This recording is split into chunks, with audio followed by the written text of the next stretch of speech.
There was a screeching outside like the wind through the castles of hell. I sat straight up, looking out the window. I saw a strobing, flickering cascade of red, orange, and yellow hues.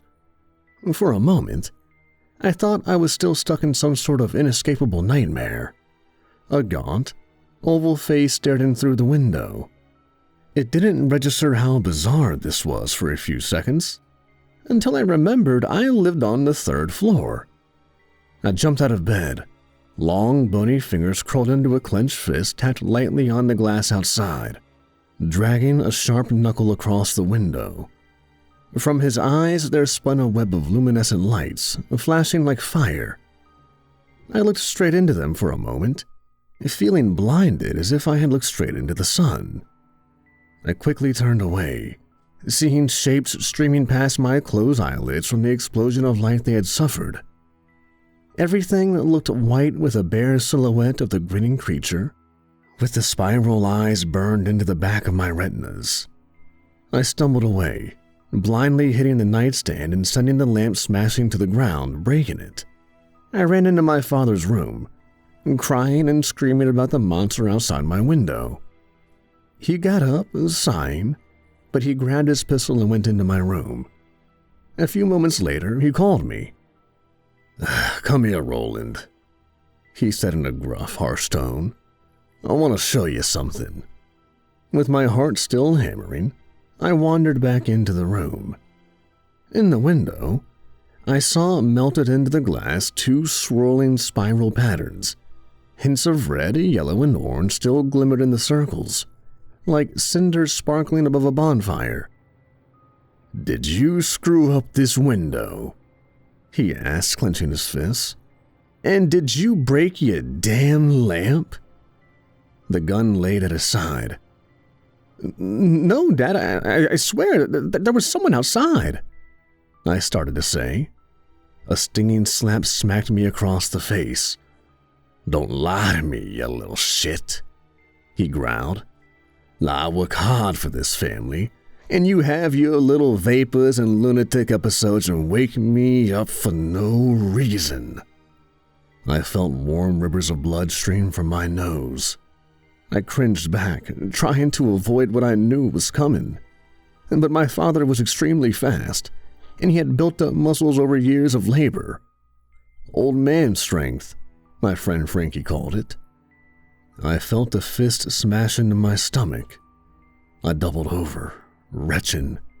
He elbowed me hard in the back, and I fell to the ground, gasping and crawling away. "Now don't you fucking wake me up again," he said as he walked out, slamming the door behind him. I couldn't sleep after that. I kept looking out the window, but that night, the eldritch creature didn't show his face again. I watched the sun rise a few hours later, totally exhausted. I got up, getting ready to go to the middle school. I felt as if I were walking through water, with everything seeming slow and unreal. I noticed a lot of kids were missing from our classes. In some of my classes, nearly half of the kids were absent. I asked a couple of friends about it, and most of them didn't know any more than I did, but a few had heard rumors. "I heard there's an outbreak of some weird disease going around," my buddy Frank told me in the hallway. "My brother works as an EMT, and he says 911 was getting flooded with phone calls. He wouldn't tell me exactly what was wrong with the people, but he says it was horrible." "What makes it so horrible?" I asked. He shrugged. "They kept bleeding from their eyes, their noses, their mouths, everything. I don't know what the hell causes it. Maybe Ebola or some secret Chinese shit. But the doctors at the hospitals couldn't find anything wrong with the people, besides the fact that they were bleeding to death for no reason." "So, did they die?" I asked, horrified. He nodded. "Yeah, a few. Most of them didn't, though. I don't really know the details, man. He was pretty vague about it. He looked more scared than I've ever seen him before, though, and he's dealt with a lot of shit in that job. Lots of dead people, gunshot victims, overdoses, everything. But he said he's never seen anything like this before." That night, I fell asleep quickly from exhaustion. I awoke, confused, streams of light flashing in my eyes. I looked out the window and saw the same creature from before, floating in the air. His face looked stretched out, like a giant egg. 2 cyclonic eyes sent out streams of light, spinning like spiral galaxies in the void. The hues of fire that shone from those eyes looked beautiful and hypnotizing, but also blinding. I saw a massive grinning mouth that constantly chattered in 2 small reptilian holes for a nose. His teeth looked very small and straight, like children's teeth, but he had far too many of them. Hundreds of the small white pearls shone in that grin, embedded in sickly yellow gums marked with black spots. From his back, 2 black, raggedy wings stretched out, filled with holes and rippling slowly in the breeze. They reminded me of a bat's wings, jet black with sores that leaked dark fluid down to the grass far below. I watched this inhuman blood drip off the sharp angles of the wings, thick like oil and glistening like rainbows. They ended in a point like a scalpel. "Don't be afraid, Roland. My name is Mr. Welcome," the creature said in a voice like thunder. "And I am your guardian angel. I am here to protect you from the evil that now invades your town. For without my help, you will most surely die." Mr. Welcome told me many things. His booming voice seemed to shake the floor, and I wondered if he would wake my father up. But Mr. Welcome assured me that only the person he spoke to would hear him. "Our communication occurs in your mind and my mind. Though it may sound like it comes from outside of you, it is within you. You might hear your heart beating in your ears after all, but that heart is still inside of you. And I am the same, for you and I are one. In a way, I am closer to you than your own heartbeat. I can see all the dark pits in your soul where black, twisted things grow in the shadows. And we all have that, Roland. It should be embraced, not shunned. But also, as your guardian angel, I have to tell you some bad news. There is an outbreak of Satan's leprosy in your town." I repressed an urge to laugh. "Satan's leprosy?" I asked, bemused. "Is that an actual disease?" The more I stared into Mr. Welcome's eyes, the more I felt myself trust in him, opening up to him. I couldn't believe how scared I had been before. In an alien kind of way, he looked beautiful. And the more I watched him, the more I felt myself accepting his presence. And yet, a small piece of my mind locked far away in the back still questioned many things he claimed, including being my guardian angel. But the more he spoke, the more I felt myself slipping away and falling under his spell. "Oh, yes, Roland, yes," he said slowly. "Satan's leprosy is the worst disease. The mark of Cain, the touch of the devil." His eyes flickered and strobed, sending shadows like black, grasping hands dancing across the room. Everything seemed dreamy and unreal. "I will do all I can to protect you, Roland," Mr. Welcome said. "But soon you may have to start fighting on the side of the good. You may have to prove your skill in killing demons. Do you think you can kill some evil, filthy demons, Roland?" A series of visions ran through my mind. Knights on a holy crusade, saints sending out evil spirits, priests burning witches. "I can try," I said. giving Mr. Welcome a friendly smile. The next day, school got canceled. Things began to grow strange in my town, and not just because of Mr. Welcome. I started seeing suspicious black SUVs with tinted windows hanging around the borders of the town that morning. And then my friend Frankie ran over to my home, knocking frantically on the door.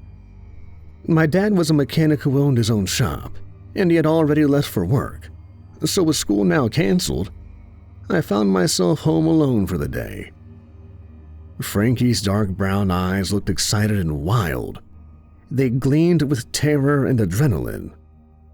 "My parents," he said breathlessly. "There's something wrong with my family. They won't stop bleeding, and their eyes, their faces, they're all wrong, Roland. Something bad is happening." I thought back to Mr. Welcome's warning about the Satan leprosy, and my stomach churned with anxiety. It's like the eyes slid halfway off their face. "What do you mean, their eyes, their faces?" I asked, taking a step back. He had sweat running down his chubby face. His long hair hung over his forehead in wet clumps. He was breathing fast, bent slightly over. It's like the eyes slid halfway off their face during the night. When they woke up, the faces were sideways. The mouths dropped down to the right and the noses looked like stretched out worms. The bodies were just turning into jelly, and the blood wouldn't stop coming out of their eyes, their mouths, and their noses.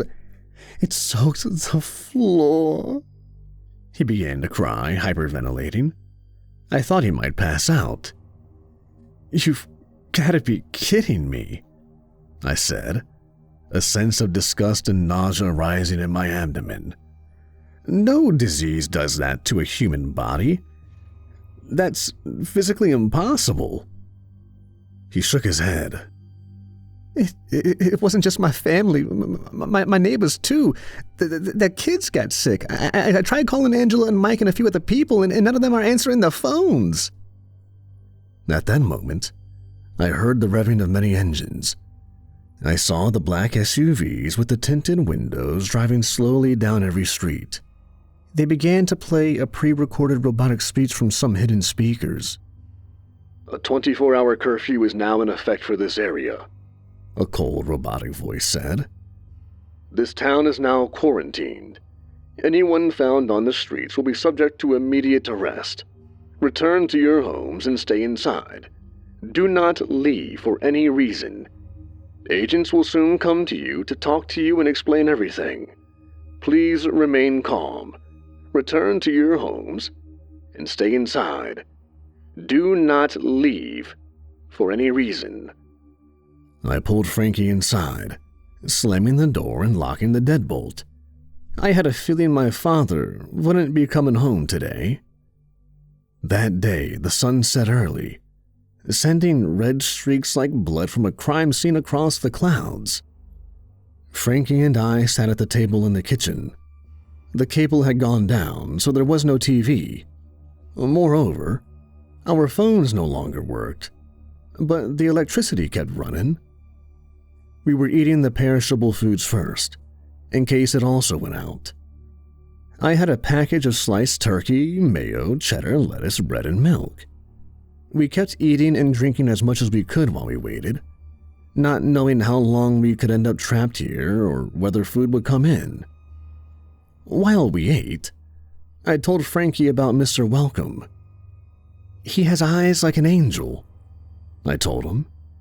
At first, I was scared, but after he talked to me and explained everything, well, I don't feel scared anymore. Frankie gave me a weird look. I thought angels had white wings and swords and looked like Leonardo DiCaprio," Frankie said, frowning. "Your angel sounds like some sort of monster. No offense." I laughed. "Oh, that's all Hollywood crap. And Mr. Welcome says all the angels look like him. And maybe you'll see your own guardian angel before this is all over." Frankie shuddered. If he looks anything like your guardian angel, I really hope not. And what did he mean by killing evil, filthy?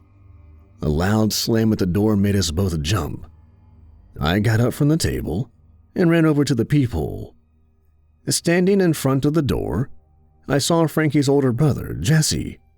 He stood in his medic's uniform still, splotches of blood staining the white cloth. Tiny splatters covered his hands and feet. His dark eyes shone with fear and excitement. He ran a blood-stained hand over his freshly shaved beard. I ripped the door open, noticing how black and empty the sky looked behind him. "Jesse, what are you doing here?" I asked, surprised. He pushed past me. "Is my brother here? Where's Frankie?" he said, a note of panic in his voice. Frankie came out of the kitchen, a half-eaten sandwich still clutched in one hand. "Oh God, Frankie, you're still alive." "Yeah," Frankie said through her mouth full of turkey, chewing slowly and raising an eyebrow. "So far, so good. My goal is to live forever after all, and I've done a pretty good job up to now." "Stop screwing around," Jesse yelled, making us both jump. "Do you two idiots not know what is going on outside? Everyone is dying. We need to get out of town immediately. Look, the roads are blocked off, but I don't think they've blocked off the woods yet. At least I hope not. The government agents or whatever they are still organizing, and we need to get out before the town gets fully surrounded. There's a deer trail to Witt School that leads to the highway. It's probably 8 or 9 miles, but we don't got a damn choice. We need to follow it and get out of town before everyone gets locked in and slaughtered like pigs." "What do you mean? Everyone is dying. How's Mom and Dad?" Frankie asked, his eyes growing wet. Jesse just shook his head. His earring of a snake fang jumped back and forth. "We need to go right now. Hurry up, both of you. Grab food and water and anything else you need. Are there any guns in this house? We really need guns and ammo, as much as possible. I have my .38 on me," he said as he raised his shirt to show a holstered pistol. "But I only have one spare magazine. That's not going to cut the mustard." I nodded. My dad keeps a few guns here. He always keeps his Colt on him, though, but I think we have a 12-gauge shotgun and a crappy .22 rifle upstairs. He usually keeps a box or two of buckshot and 22 bullets for target shooting." I shrugged. "I guess that's better than nothing." Jesse groaned. "A .22? he asked, narrowing his eyes. "Really? Well, go grab it." I got the guns from my father's closet, bringing down all the ammo I could find, which only amounted to 2 partially empty boxes. Jesse groaned even louder when he saw that.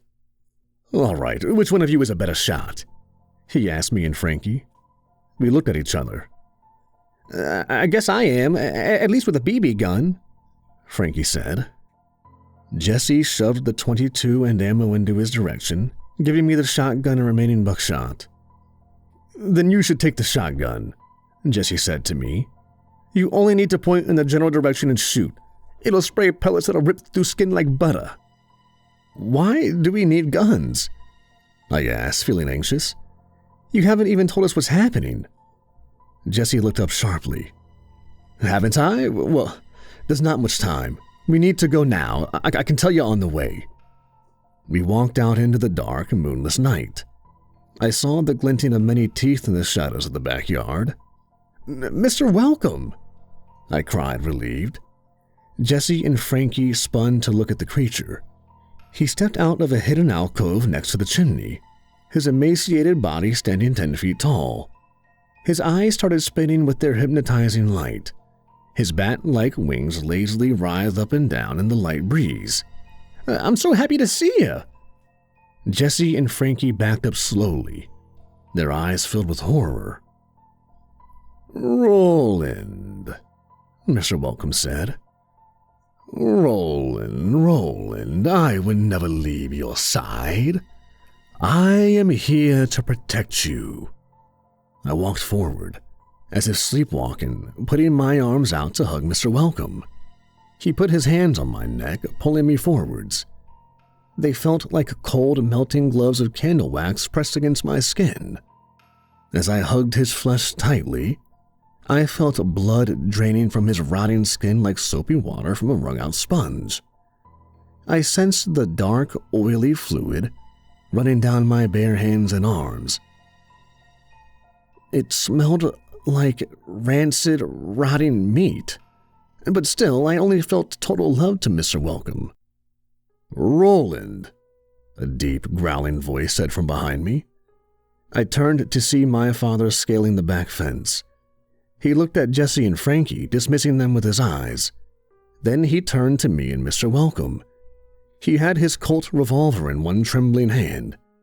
"Step back from the demon." I looked closely at my father. Blood streamed from his eyes and ears, his nose and mouth. His eyes had begun to slant, as if the skin had melted at an angle on his face. His words came out slurred, his lips swollen and asymmetrical. "Don't you see what it is, Roland?" my father cried louder. "Look at it. Look at the goddamned thing. It's not your friend." He fired a shot, but his trembling hand couldn't aim for shit. I saw Frankie's chest explode in a blossoming flower of blood. Frankie grabbed at the bullet hole, surprise coming over his face. He fell back. "Now is the time, Roland," Mr. Welcome's voice roared through my mind. "Kill the demons. Kill these evil, filthy, disgusting demons. Shoot them dead. Both of them." I raised the shotgun and fired twice. Mr. Welcome and I walked down the deer trail hand in hand. Love filled my heart, and I felt a sense of peace. I knew I was protected. We had found a couple of agents in the forest, trying to monitor the trail. When they saw us, they raised guns and shouted, but Mr. Welcome flew forwards, his wings beating the air like mini cyclones. He grabbed both of their heads and twisted. I heard a sound like the snapping of tree branches during an ice storm, and they fell down, their faces backwards. I know Mr. Welcome comes from God. I have resolved myself to follow him, like a holy knight on a crusade. Mr. Welcome is my guardian angel, and his voice always guides me to safety. A voice like rushing water.